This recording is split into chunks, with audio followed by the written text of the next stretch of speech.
ఇప్పటికే తెలుగుదేశం పార్టీ నుంచి 4 రాజ్యసభ సభ్యులు బీజేపీలోకి జంప్ అవడం జరిగింది. అలాగే రానున్న రోజుల్లో 16 మందితో ఒక ఎక్స్ మంత్రి తెలుగుదేశం పార్టీ ఎమ్మెల్యే కూడా బీజేపీ తీర్థం తీసుకునే అవకాశం ఉంది అని చెప్పి ప్రచారం జరుగుతుంది. సో ఈ దశలో తెలుగుదేశం పార్టీ భవిష్యత్తు, తెలుగుదేశం పార్టీకి ఆంధ్రప్రదేశ్లో ఎటువంటి స్థానం ఉంటుందని మీరు ఆలోచిస్తున్నారు? లేదండి, ఇక లేదు అసలు. తెలుగుదేశం పార్టీ వాళ్ళు 3-4 పోయిన వాళ్ళు కూడా చాలా పెద్ద మనుషులు. ఏమండి, పార్టీ మొత్తాన్ని కూడా కంట్రోల్ చేయగలిగినటువంటి వ్యక్తులే వాళ్ళు. వాళ్ళు అటువంటి వ్యక్తులు మరి చంద్రబాబు నాయుడు గారికి అత్యంత ప్రియమైన వ్యక్తులు పోయారంటే దాని అర్థమైంది. ఏమండి, అక్కడ తెలుగుదేశం పార్టీ లేదు, చంద్రబాబు నాయుడు కాపాడలేడు.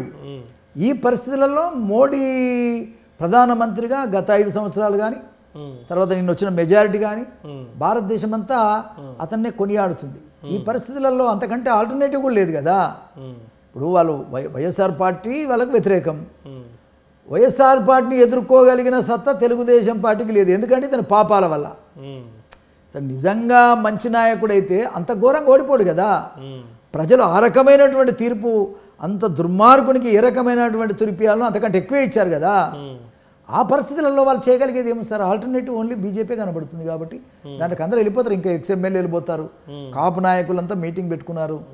అన్ని కులాలకు సంబంధించిన వాళ్ళు కూడా రాజకీయ పార్టీలు మొత్తం ఆలోచన చేస్తున్నాయి. అందరూ కూడా వెళితే వైఎస్ఆర్ పార్టీలో కూడా ఎవరన్నా రావాలనుకుంటే ఆ ఎమ్మెల్యే పదవికి రాజీనామా వస్తే తీసుకుంటా తప్ప నేను ఎవరిని ముట్టుకోనని చెప్పాడు. గొప్ప విషయం జగన్ గారు, ముఖ్యమంత్రి గారు, great person.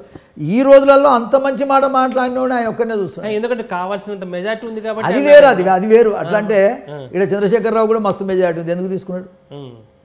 That is not the point. ఇక్కడ ఇష్యూ ఏంటంటే మనుషుల యొక్క విధానం, నాయకుని యొక్క విధానం. ఆ 10 మంది గెలిస్తే 10 మందితోనే మళ్ళీ ఫైట్ చేద్దామనే నేచర్ జగన్ది. అంతేగాని 11వ వ్యక్తిని ఎవరినో పట్టుకొచ్చుకుందామనేటువంటి నేచర్ కాదు. అంటే రాజకీయంగా అవతల పార్టీని మొత్తం దెబ్బకొట్టాలనే ప్రయత్నం ఉన్నప్పుడు చేస్తారు ఆ పని, రాజకీయ ఎత్తుగడ కింద లేక కాదు. కాబట్టి ఇవాళ పరిస్థితి ఏంటంటే ఆయన కూడా ఒక మంచి మాట మాట్లాడాడు. ఈ పరిస్థితులలో ముఖ్యంగా ఇవాళ వైఎస్ఆర్ పార్టీతో పోరాటం చేసే సత్తా చంద్రబాబుకు లేదు. లేనప్పుడు చేయగలిగేది ఏముంది? నెక్స్ట్ ఆల్టర్నేటివ్ ఎవరు ఉన్నారు? బీజేపీ ఉన్నది. బీజేపీతో కూడా 4 సంవత్సరాలు కాపురం చేసినటువంటి వ్యక్తులు వీళ్ళు. ఏమంటే ఈ 4 సంవత్సరాలు చేసిన కాపురం ఉండేటువంటి అనుబంధం కొంత ఉంటుంది కదా సార్, దాంట్లో భాగంగానే అందరూ అడిపోతా ఉన్నారు. కాబట్టి తెలుగుదేశం పార్టీ బతికి బట్టగట్టే పరిస్థితి ఆంధ్రలో, తెలంగాణ ఎట్లాగూ లేదు, తన్ని తరిమేశారు, అక్కడ కూడా తన్ని తరిమేశారు.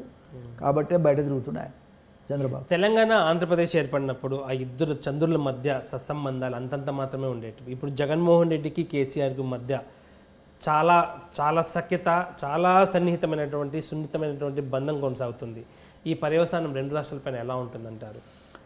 వాస్తవంగా ఉంటే మంచిది, కలిసి ఉంటే మంచిది. 2 రాష్ట్రాల ముఖ్యమంత్రులు కలిసి ఉండి ఎవరికి రావాల్సినవి వాళ్ళు తీసుకొని, అటు నీటి సమస్య కానీ, కరెంటు సమస్య కానీ, ఇంకా ఏ రకమైన సమస్యలు కానీ, లావాదేవీలు అంటే ఇక్కడ ఉండేటువంటి ఆస్తులు కానీ, ఏదన్నా దానికి సంబంధించినటువంటి డబ్బు విషయంలో కానీ మాట్లాడుకోవడానికి తప్పేమున్నది? గవర్నర్ గారు ఆ విధంగా మాట్లాడుకొని ఉంటే మంచిది.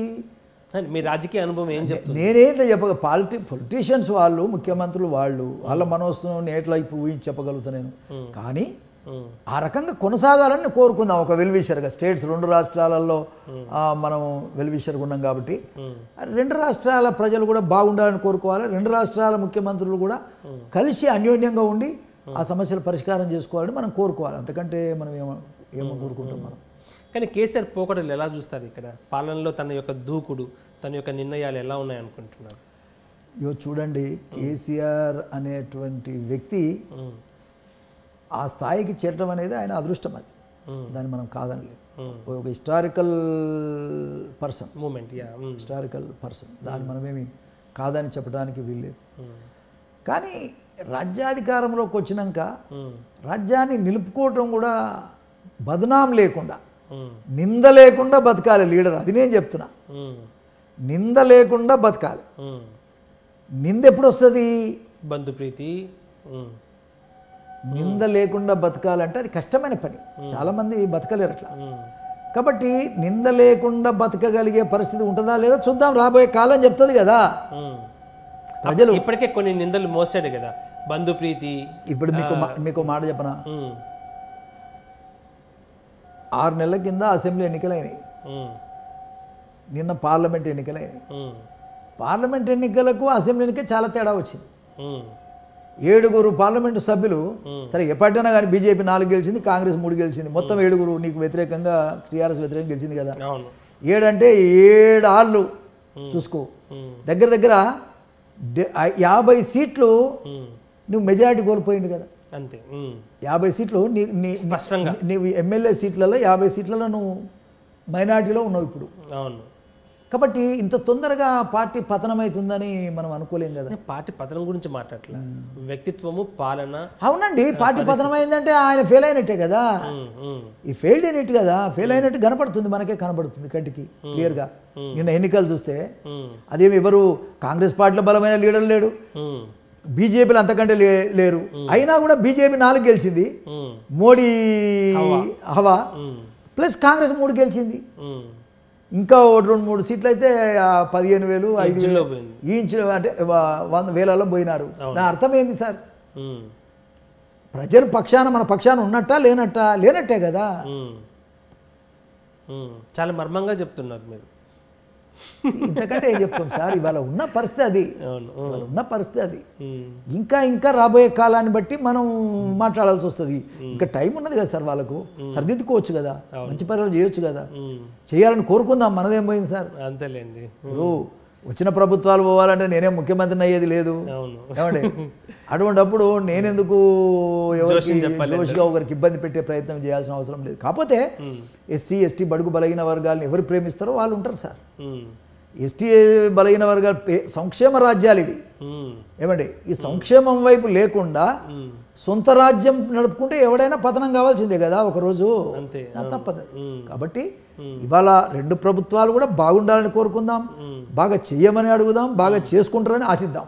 మీరు చూస్తున్నారు ఐ డ్రీమ్ న్యూస్ని. మీరు చూస్తున్నది ఐ డ్రీమ్ న్యూస్. అంటే కళలని నిజం చేస్తూ ప్రజలకి నిజాలని కళల ద్వారా తీసుకొచ్చే ఐ డ్రీమ్కి మై బెస్ట్ విషెస్. మీరు చూస్తున్నది ఐ డ్రీమ్ న్యూస్. మీరు చూస్తున్నారు I dream channel. For more videos please subscribe I dream. మరిన్ని వీడియోల కోసం ఐ డ్రీమ్ని సబ్స్క్రైబ్ చేయండి. Please subscribe I dream. And I am very much satisfied with the way interview went on. Kindly subscribe to I Dream. For more videos, subscribe to I Dream. And loads of fun entertainment and content. Do watch I Dream.